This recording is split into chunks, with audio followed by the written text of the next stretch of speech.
So today we've got a Hansa 458 to show you guys. It's one of my favourite boats in the whole Hansa range for some reasons I'll explain later on. But we're just going to start by having a look at the outside of the boat and touch on some of the features that this great boat has. And then we'll wander inside and have a look. But the first thing most people notice when you see the Hansa 458 is just what a handsome boat it actually is.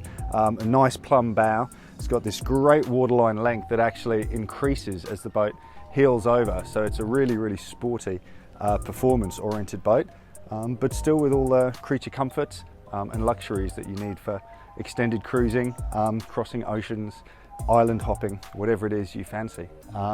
But an absolutely stunning boat to look at. I actually just spent 6 months living aboard a Hansa 458, sailing her from Europe across the Atlantic, across to the Galapagos Islands in the Pacific. So I'm a big fan of this boat, and she treated us very well along the way. So if you follow me, we'll jump aboard and have another look. So the Hansa 458 we're on here shares a lot of the DNA that all of the Hansa boats have. Twin wheels at the back, a big spacious cockpit, a great folding down bathing platform, and a really nice helming position on this as well. Now this particular boat we handed over just under a year ago now to the new owner.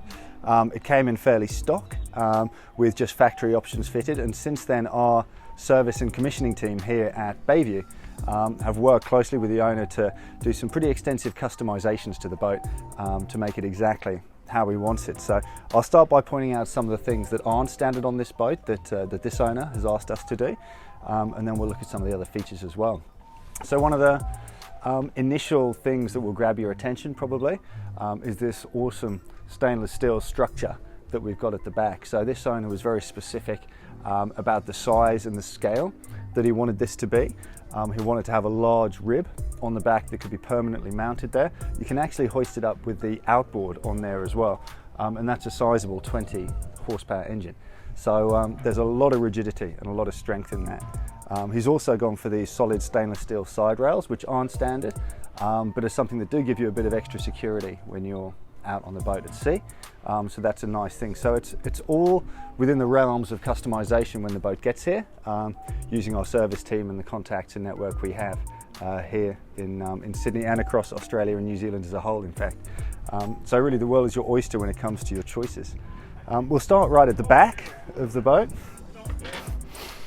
So the bathing platform on the 458 is manually operated. It's very simple to lift up and down. It's actually got a hydraulic strut on it, which means that the weight of it is minimal as you're picking it up. You see, so you get a lifter rope here. Even though it's a sizable frame, just with one hand, it's very easy to raise and lower. It's actually quite a nice treat sometimes to sail along with this platform down. The first leg of the Atlantic crossing we did, we were doing about 9-10 knots downwind with the barbecue going at the back, standing on the bathing platform barbecuing, which was awesome, and we didn't lose a single sausage in the whole process. So it is nice, not something you want to do in choppy weather, but again, it's just a really nice open cockpit layout and a bit of fun at the same time. You'll see that Ron here, he's opted for these black Carbo Nautical wheels. So these are the racing spec wheels that you get on the boat. They're actually fiberglass, not carbon fiber. You can upgrade again locally to carbon fiber if you so wish, but these do look really good. You can get it as a standard stainless steel wheel with leather trim as well, if that's what tickles your fancy. So lots and lots of options with all of that. You've got a really nice helming position on this boat. You're actually really in nice and tight and secure. So you've got a great solid grip to hold on to. Your binnacle is a really strong feature as well, with all your instrumentation nicely laid out in front of you. So everything you need is within reach. Personally, I find the most comfortable position for sailing is on the side, like so. You get a great view right the way down these wide sidewalks at the side of the boat. Excellent view of the sails, and it just feels very secure and comfortable. Now the Hansa steering is something that comes from a company called Jeffer, who are generally known to be the leaders in steering systems on the boat. So this steering system is actually equipped with a single deep spade rudder. So it really gives a nice, very, very balanced feel. That rudder is actually pre-balanced before it's installed to the boat. So it's finger light steering on the boat. And you do get a really nice sensation of that sailing sense, I guess, which is what we're here for and what we enjoy doing. Any boat should be a place to sail. And from my time aboard a 458, I can certainly vouch for that. In fact, our top speed, I think, has been in excess of about 17.5 knots. Downwind, down a wave, obviously surfing. Perhaps not the most controlled way of sailing the boat, but even with her long waterline length, you can expect safe, reasonable speeds of 9 to 10 knots in this boat. So she's really no slouch when it comes to that whole sailing experience. So more features that you'll find on a lot of the Hanses that they've spread out and do include on the 458 is having all of your lines. The whole line management system is all run back to either side on the cockpit here. So from whichever helm station you're at, you do get all of the lines and everything you need nice and easily within reach. It keeps the cockpit really uncluttered. It means it's safe for kids and family and friends within there. In fact, all the way forwards right to the mast base, all the lines are led under halliard covers.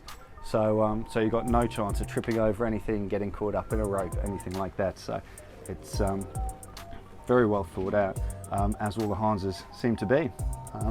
This boat has electric primary winches right here by the helm station, and secondary manual winches are an option as well, which we'll see slightly further forwards there. So if you are planning on flying code zeros and Jenicas, or an overlapping head sail is something this boat has that more and more of our owners are asking for, then the secondary winches are definitely worth having.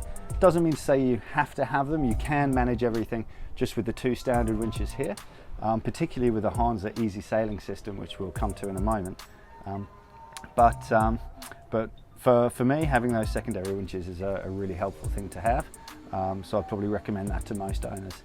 It allows you to future-proof the boat against what you might want to use it for in the future as well. So just something to consider. So when it comes to the rest of the cockpit layout, you have these great steering binnacles here. Now these have most of the instrumentation you need, as I touched on earlier. So your chart plotters are here, in this instance the bow thruster controls here, your autopilot control. So everything can be managed nice and comfortably from either helm station. You also get a compass just down here on the cockpit table in the middle of the boat, and it's a really easy thing to see from whichever helm station you're at. Very few people seem to use a compass these days, but I can assure you on a dark night when you're sailing with the wind behind you and the wind's veering about, having a nice, clearly visible, simple compass to be able to get your frame of reference for when you've got nothing else that you can see at all. It just shows that they've put a lot of thought into this being a yachtsman's boat, into a sailor's boat, as well as something that's fun for family and friends to sail around easily. So some other features that you get, there always seem to be a lot of features on the Hanses, but they do a good job of it. At the back here, this helm seat actually opens up to be your gas locker. Now, this actually goes right the way down to where my feet are down here. So you can fit 2 gas bottles, one on top of each other here. We actually managed to have 3 full-size gas bottles like this in here, along with our fuel for the tender. So for petrol, we had bug spray, we had all sorts of essentials in here. And because it's self-draining, it's a nice utilitarian space to keep bits and bobs you need, and it's within easy reach, but all your mucky gear and your greases, oils, gas and fuel can all squeeze in here. So that's a nice space you got there. It's deceptively large. On the port side, you get a sink as standard. The dog bowl doesn't come with it, but you do have an option to have a barbecue here as well. So some people choose to have the barbecue here. Personally, I prefer an option like this owner has, which is a barbecue on a bracket off the back. So this actually just swings round so that you can stand on the bathing platform and cook here, which is a brilliant thing to be able to do. Keeps all the grease and the spit from the sausages and the snags away from all your lovely teak, keeps it out over the back of the boat, and frees up lots of space in the cockpit for your guests. And you then also get this platform here for preparing your salads, your foods, and laying out whatever delicious feast it is you're working on. So all up, just a really well laid out rear element of the boat, and a huge bathing platform. It really is. It's a great platform for jumping, swimming, sailing along with your feet in the water, seeing the fish underneath. If you've got underwater lights particularly, that's awesome. There's some cracking places, some sharks, whatever you see underneath. It's yeah, it's a very, very nice feature. So on a more technical side, underneath this platform here is actually where the top of the rudder stock comes up into the boat. So it's under this section here where you have your autopilot drive and the steering quadrant itself. So all of the main elements of the steering system are all contained under this section and in these binnacles here, which keeps it all nice and compact. Again, there's nothing exposed, so there's no risk of fingers getting trapped or anything like that. A nicely thought out part of it. At the back here again, you get a shower, of course, hot water at the back of the shower, perfect for rinsing off that salt after a nice dip, and a cockpit table as well here. Now there's a couple of options you can go for with the cockpit table. This is the larger cockpit table with a fridge built in it. We didn't opt for this on our boat because we wanted a little bit more space in the cockpit, but I must say I probably regret that decision, because being able to just grab a frosty beer out of here within arm's reach whenever you're in the cockpit is something I did miss, that's for sure. But so this cockpit table is great. It does fold out on both sides nice and easily to give you a really decent bit of space. Obviously the leaves fold out on both sides and tuck away nice and easily too. And you get solid handrails all the way around, and that's the same on both tables. So whichever option you choose to go for, you'll be pretty happy with the cockpit table they have there.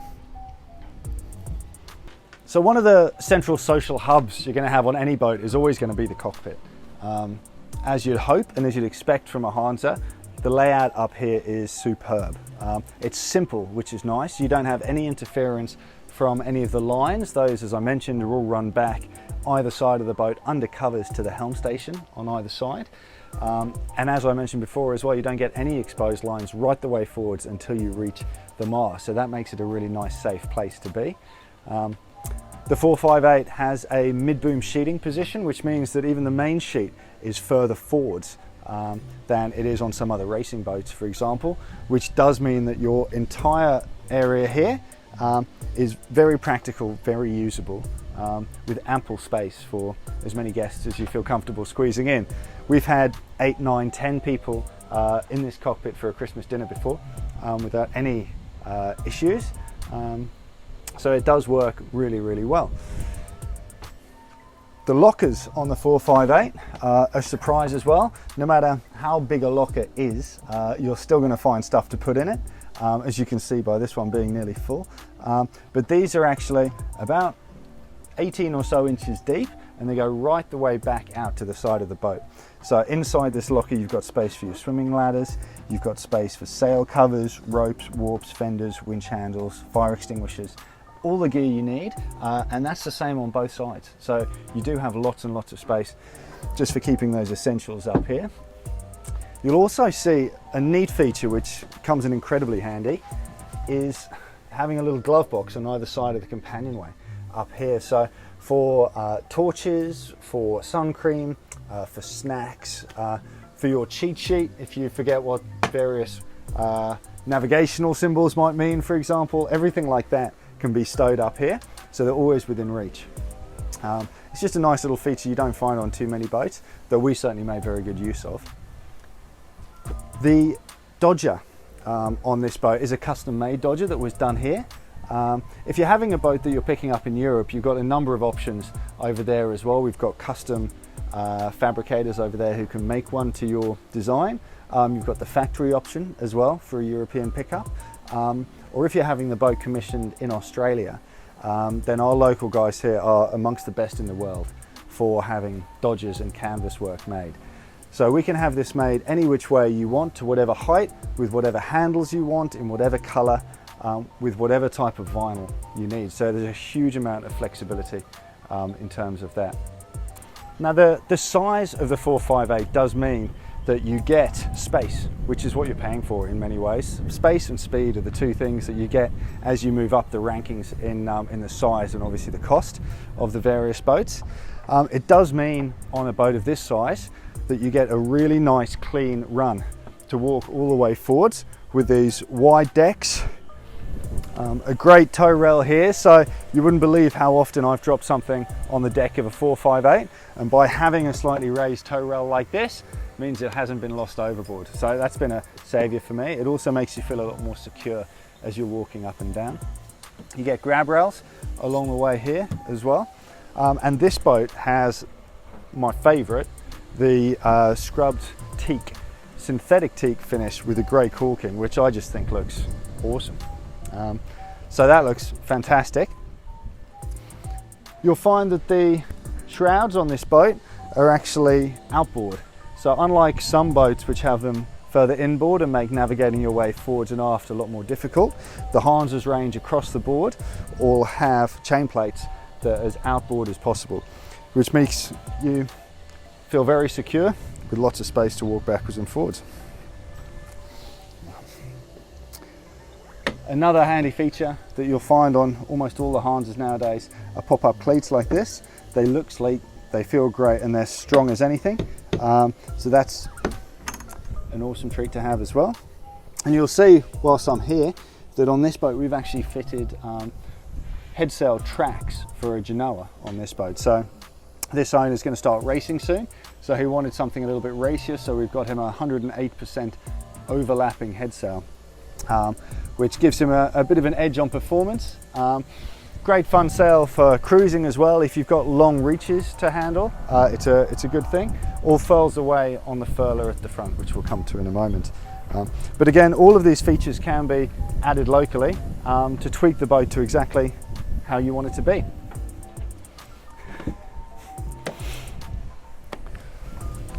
Now, this Hanse comes with a Selden mast as standard. So Selden rigs are universally acclaimed to be some of the strongest and some of the best aluminium rigs that you can get. All the gear that you'll find on a Hanse is really robust, very solid, and very much up to the job that it's given. It's a deck stepped mast on the 458 with all of the running gear as well, all Selden. So all PBB, big, strong, simple blocks throughout the boat. Anything here can be upgraded as well. If you do want to push the boat further, harder, do more racing, we can change blocks for you as well. But the Selden PBB block is a really solid bit of gear that doesn't let you down. So that's just reassuring to know. This particular boat is equipped with an in-mast furling system. Now there are pros and cons to in-mast. Some people have a really strong opinion on it. I am a fan for the simplicity aspect of it. From a performance aspect, you might be better off going with a lazy jack style sail. So that's a stack pack style system. But the in-mast furling styles have come along leaps and bounds in the last 5-6 years. So the difference in performance really is marginal, and the ease and simplicity of having a sail that you just roll away into the mast at the press of a button, really that's too much of a temptation for some people to avoid.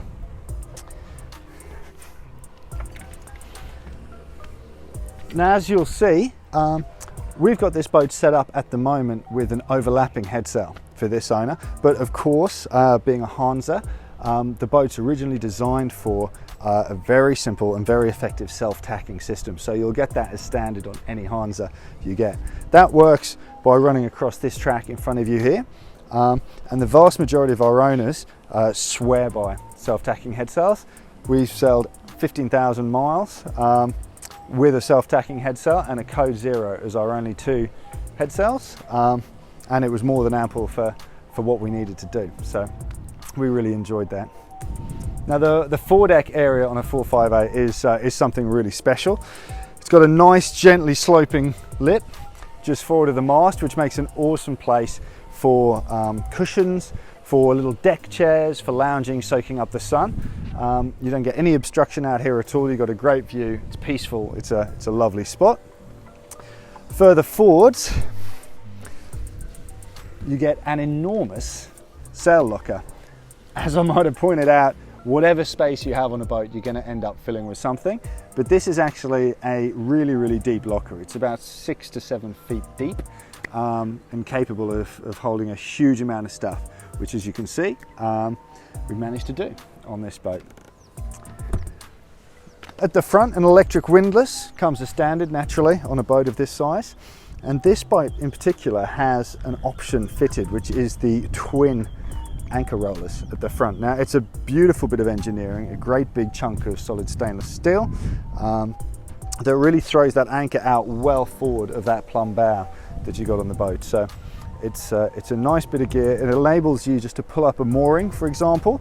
If you want to scoot around the corner and find a nice easy place to stay, run that over the roller at the front, pop it onto a cleat, and you don't have to mess around with bridles or anything of that sort. Now, if you're going to stay there overnight or for a longer period of time, then yes, naturally you would want to set up a more robust bridle system. But as a quick and easy way to stop for lunch, it's a great system. So that's the basic layout of the Hanse 458. Like I said, I'm a big fan of this boat. I spent many happy months sailing aboard one just like it. It's spacious enough for up to 7 people really to live for relatively long periods of time without getting on each other's toes, but it's simple and easy enough for 1 or 2 people to sail single-handed, which is quite a rare thing. She's a handsome boat, she's fast, and she's impeccably strong. When we look inside later on, we'll show you some of the inner workings of the boat, and the 458 in particular out of the range is a really, really strong and solidly laid up boat. So we had no hesitations taking her across the Atlantic and out into the Pacific as well, and she didn't let us down at all. So the 458 is a boat I can vouch for. I do love it. If you've got any questions and want to know more about it, how to set it up for blue water cruising, how she can be used for racing or just for little day sails or hops up and down the coast, she's versatile enough to do all of that, and we can help you with any of those queries you might have. So the Hanse 458, awesome boat.